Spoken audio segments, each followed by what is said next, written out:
How the heck are hikers beating the heat and dealing with the heat out there on the Appalachian Trail? Are the conditions getting any better out there on the trail? And how do you not die when crossing a water crossing? All this coming up right now. So let's talk about the folks out there that own the Appalachian Trail on their 2024 through hike. So we got No Rush and Chopsticks. They are almost to Branchville, New Jersey. They say it is still dry and hot out there. They plan to be, they're planning their days around whatever water source is running. So they're looking at gut hooks, which is what gut hooks. They're looking at far out. It used to be called gut hooks in my day. Now it's far out. But they're looking at those comments to find out what the water sources are like. So folks, if you're out there on trail, even if you're just a day hiker and you have that app, make a comment about a water source, yay or nay, whether it's running or whether it's not, if it's a trickle, if it's not, because hikers are out there planning their trip around those comments that are going on out there. They said tonight there, and this was last night when they sent it to me, they're at Brink Shelter camping in tents because the mosquitoes are just terrible. They did say the shelter had a spring, which was, you had to scoop it, and the last water source before that was at the Mohican Outdoor Center. So they say between there and really throughout that particular area, the water's either been stagnant, which is yick water, or it's been brown. And the water up north there tends to be a little more brown. I think it's due to the vegetation stuff they have up there, but I noticed particularly in Massachusetts and Vermont, the water can be very brown up there. Looks almost like tea, kind of like iced tea. But they say the best way that they have found to beat the heat is to get up early in the morning, and they finish somewhere around noon, and that's it, all they're doing for the day. I have heard other folks out there that are doing some night hiking as well. Chasing Buzz there in southern Vermont, and they say it is muddy where they are at. And they sent in this video. Hi, greetings Ramdino. It's Chase here, hiking with Buzz and supported by Vanish. I'm here on top of Harmon's Hill in southern Vermont. So we've made it all the way out of Massachusetts into Vermont. Notably, the mud starts right at the border, which is weird. You know, like in Pennsylvania, the rocks kind of eventually get bad. No, it was muddy. It's been muddy. So rocks and mud. Weather's been good. It's in 75, a little humid, but when the breeze kicks up, it's great. Water's been great. There's been water sources all along northern Massachusetts and southern Vermont. So yeah, it's all good. And yeah, hope to be in New Hampshire. Talk to you later. That's good information to hear that water sources are better in Massachusetts and Vermont. So they have been getting, they got a huge amount of rain. We'll talk about that in a minute, but the hurricane came through that area, and Vermud got hit again this year. I think it was either last year or the year before that, where it was just gosh awful amount of water coming down where there's usually no water coming down the mountains. I saw a picture, and I don't have that video anymore, but I saw a picture of like it hurling rocks down the mountain, and hikers having to hike through it, dodging rocks and stuff because so much water was moving. Phoenix Season 1 and Caboose, they hit the 1,400 mile mark, and they have made it over Bear Mountain. And matter of fact, today they're heading into Harriman State Park, going through the zoo there. And they say, and that's in New York State, New York State. And they say water sources are all dried up, though if they have been real lucky, they've had trail angels through there. So they're past the point where the guy in Pennsylvania who is a hostel owner is destroying water caches because he thinks he's the enforcing arm of the ATC who doesn't want water caches, but they don't say destroy them. This guy's out there knifing them. So they're past that point now, which is awesome, and glad to hear the trail angels out there. Thank you very much, trail angels, for doing what you do to look out for everybody that's out there on the trail. Through hikers, section hikers, everybody's out there. So thank you for doing that. They did say that New York is tougher than they anticipated. Tick Magnet, he is pushing on from mile 980 there at Manassas Gap. He had to take a few weeks off, go back to California, take care of some personal business, but he is back on trail. He sends in this video. Hey, Ramdino. It's Tick Magnet here. It's been a month or more since I reported. From like June 4th or something until about 24th, I had to get off the trail to go back to California to deal with business. And then I got back and things are really slow. Didn't have slack packing crew as usual, but now I've got another slack packing crew and I'm making time here in Northern Virginia. I'm up to Manassas Gap today, mile 980, pushing onto the Harper's Ferry. 111, he is around the Kent, Connecticut area. He said conditions are hot with long water carriers, but he did say it's manageable, but it is hot. He said to be sure if you're coming through New York to stop at the deli stores through that section, as well as Connecticut, for water refills and food, and he sends in this video. Good afternoon, Ramdino family. It is 111. I am here at the Canopus Lake in Vanstock Park. I just left having some barbecue down at the concession stand. It was fantastic. Got some extra water. They got a jug for us out there. I am currently carrying 6 pounds of water. I ditched the liter smart water bottles and went to a 1.5 liter bottle each, and I don't regret it. It's been very hot and long dry water carries. So boys and girls, be prepared. New York is hot and dry, and there are long water carries, so stock up. Hope you're doing well. 111 out. Matt Hermit, he is in New York, and he sends in this update. Hey Ramdino, Matt Hermit checking in with you. We're just south of Nuclear Lake in New York, and the humidity from the hurricane remnants have been extremely oppressive. Yesterday was the first day in my entire hiking career that I have filled my shoes with sweat and soaked them completely wet. So hopefully this will break soon and we'll continue heading north. Hey, thanks for all you do. Check in with you soon. That is a lot of sweat. Hey Daisy, I have never heard of anybody sweating pools into pools. I love you too, girl. Pools into their shoes. So that is quite a lot that he's got going here. Now, normally I don't let Daisy hang around a lot, but I had a subscriber whose dog has now started watching Daisy. So just so that subscriber's dog can get a kick out of Daisy being here, I thought I would let Daisy hang out just for a few seconds right here. Okay, Daisy? All right, go play with Coda. Go on, girl. Go on. You're on. Good girl. Good girl. Love you too. Chuck and Bluegrass, they are in Vermont, and they are getting ready to cross over Mount Killington. That is a nice hike up there, and it really is a nice hike up there. Coming down from the top, so the summit is not right on trail.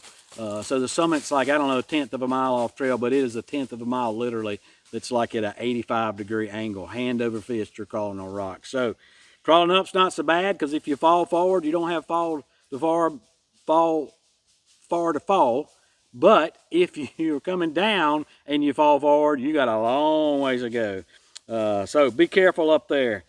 Payday, he is into Connecticut and pushing deep into New England. He says it's still hot and humid there, and that it's usually somewhere around 90% or 90 degrees, I think he meant in the morning, plus the humidities. He said, but they are still taking their time and making it work. And let me go back and catch you up on one thing that Chuck and Bluegrass did say. They did say that the weather was great and Vermud has not been too bad right where they're at. So we heard from Chase and Buzz. They said that they were just coming into Vermont. It was pretty bad there. But now we're up in the central section, really heading toward the northern section, where Chuck and Bluegrass says that there is quite a bit of mud where they are coming into it there. So that's all the folks we got that have reported in that are actually out there on trail right now. So thanks a lot for that, folks that have reported in. If you're out there on trail, whether you've been reporting in throughout this hiker season or not, we'd love to have your update, maybe a quick 30-second video, a selfie with you in it. That would be awesome as well. So send that, and all those links down below, you can send them through email or any of the DMs through Instagram or Facebook. All those things work great for me. So we did have a couple summits last week. That's awesome of folks that were tracking. Appreciate you sending those in. So we got Boomerang. He summited at Katahdin, and he was number 50 Nobo through hiker on his summit card. He started Springer on January 4th, and he was tag number 7, and then he was number 26 when he got to Harper's Ferry. And then he also said the Hiking Tomato and he went up together. She was number 52. And then Sea Moss also summited with them on the 28th, and then went back up and summited on the 29th. So apparently Sea Moss had some folks in there that they knew, and so they want to go summit again. So awesome to see that. Nichols, he was Nubbo number 74. So Nichols and Boomerang have been updating us on a regular basis. And Nichols says that he's still not quite sure how he feels. So that is a common thing that you hear, that somebody summits and then all of a sudden, now what? So he says he's so happy and satisfied that he's finished that he can call himself a thru hiker, but he just feels like a part of him was left on the trail and that it will always call him back to make him whole. So he doesn't think anyone knows really exactly what he's talking about until they thru hike the trail. But they all, and nobody, once they finish, they don't really know, okay, now what happens? But he says that we all know that the trail will never stop calling. So that is a common theme that I see there. And if you finished your hike out there, I'd love to get a video from you, or send me an email, let me know how we can get in touch, and maybe we can do a Zoom call or something like that. And I'd love to interview about what it's like to finish right there at the moment when you finish up there at the sign, or when you finish at Springer, if you might be a Sobo. So I'd love to hear from you on that. So we did have one that got off the trail, and that was Rooted. So Rooted has gotten everything that she needs out of the trail, and she decided that she was good to go. And so she called her husband, and now she's off trail. She's going to spend some time with her husband. She missed some sections down in the south, so she's going to go back and catch those up in the fall. She made it as far as Bowling Springs, Pennsylvania, and before she got off, and then she says eventually she will finish it, but just not as a thru hiker. So that is awesome just for you getting out there, whether you finish or not. It's so awesome to see these hikers and to hear their stories, but to see them out there, just out there making the attempt. Awesome to see you at the sign or at the finish as well. But man, kudos to folks that get out there and attempt a thru hike. So that's awesome, Rooted. Appreciate you letting us know. And that's something else. If you decide to get off trail, please let us know. We care about you. We want to know when you get off trail, especially if you are posting to social media and then all of a sudden your post stop. We tend to worry that something catastrophic's happened. So, you know, things go through your mind like that. So let us know. And then also, if you summited, send me your summit picture and what your summit number was that they gave you down there at Katahdin Stream campground before you hit the Hunt Trail System to come on up to Katahdin and Baxter Peak. Let me know if you did, even if you haven't been updating us, because we want to celebrate with you and include you and honor your completion of your hike. So some news out there. First off, let me just say that Dad's surgery went well. He had a major tear, multiple tears in his rotator cuff, and I had mentioned that to you and asked for your prayers and your good thoughts, and for those who don't pray, and y'all came through in spades, and he is doing great. Surgery went great. The next day he was doing great. Of course, that is a terrible surgery. I've had it twice myself. A lot of pain afterwards. The first day's not too bad for him because he had a block that I guess it's a spinal block that they do on him. And so you don't feel any kind of pain at all, but you got to be really careful about movement there because you don't feel the pain and you don't know whether you're tearing loose what the surgeon did. And the surgeon said he's got to be off. He can't do anything for 6 weeks. He's got one shot at this healing correctly, and that's it. So far he's done a great job at that. Of course, his block is wore off now, and so it can be painful. Having to help Mom. Both of them are 85 years old. They're in great shape physically and mentally for 85 years old, but they are 85 years. So been having to help Mom with him. Fortunate to have my parents that are physically in good shape and mentally in good shape at this age. So many people don't have their parents at this age, and so many people, if they are at this age, are not in near as good a shape as my parents are. So blessings, and I thank God every day for that. But having to help out with helping his exercises and his icing and getting him around and everything, but everything's going great. So keep praying, keep sending your good thoughts for us on that. Whispers, who's our northern correspondent, He says that New York, Vermont, New Hampshire, and Maine received a huge amount of rain, more than expected, from Hurricane Beryl that came through there. They got lots of back roads that are washed out, maybe impassable, preventing use of these typical bailout points. So that's going to keep people from getting off trail when they need to get a resupply, or if they get hurt, or just whatever they need to get off for. So keep that in mind as you're going through these particular states. Especially, I know Vermont got hit really bad, and they were still recovering from last year, year before last, when they got hit bad. So now they're still doing it again. So y'all be careful up there. If you are in Vermont hiking, or a trail angel, or anybody up there, let me know what roads are that got hit really bad. And particularly, I'm looking for those roads that are affected, that can affect hikers on the AT. So let me know what town they're in, and where they're at in relation to that town.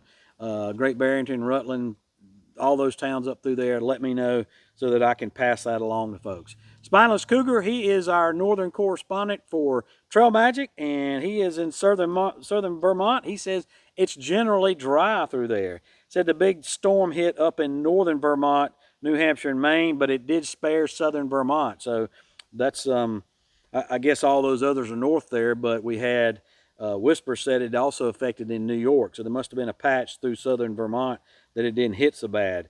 Cougar did say that black fly season is pretty much over now, but the horse flies and the deer flies are still out. They're still annoying. He estimated that the bubble is about 2 weeks south of Vermont. So the bubble, a larger section of hikers coming through there, but he's experiencing a lot of hikers right now as they're coming through. And his data for the week, so he has a sheet that he has hikers fill out, all voluntary if they will fill it out, of, like pack weights and when they started and what their bag tag number was. And we did see our own Drifter in Blue, who have been updating us on a regular basis. They were on his sheet, and they had the earliest start date of January 17th, and they were bag tags number 32 and 33. The latest number that I saw of start date was bag tag number 1,694, and that person started on March 27th. The pack weights this week, the high was 31.5, and they had a low, an ultra light backpacker there of 9 pounds. So these are all Nobo, pure Nobo. So I wasn't including flip-floppers in that, or long trailers. And the only reason I didn't include flip-floppers in that is because there was only like one, so that would have kind of slewed the data in there.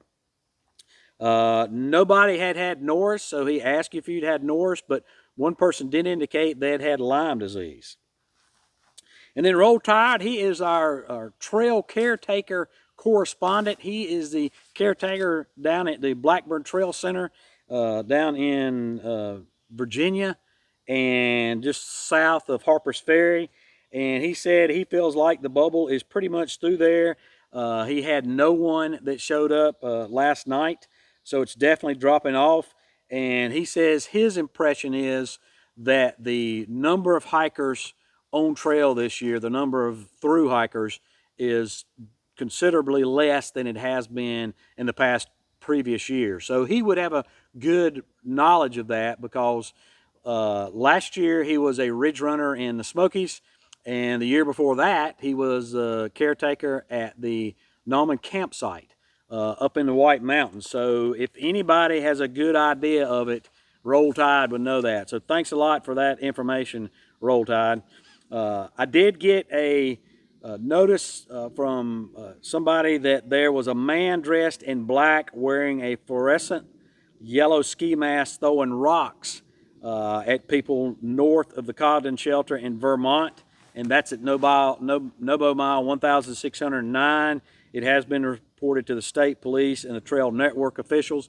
We did have a guy a few years ago called Salt, who was in the Vermont area and had taken up residence in one of the shelters and was basically trying to run people off. And unfortunately, you have that occasionally. It's not something that's normal on the trail by any means, but there are people everywhere in the world that have issues, and here in the U.S.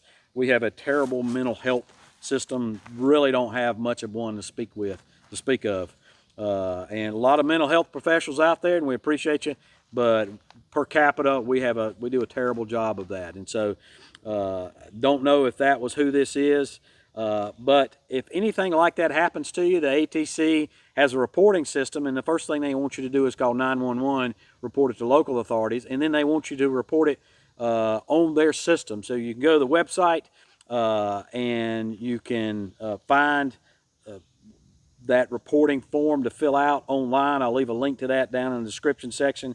But that includes other things. So any type of crime, vandalism to shelters.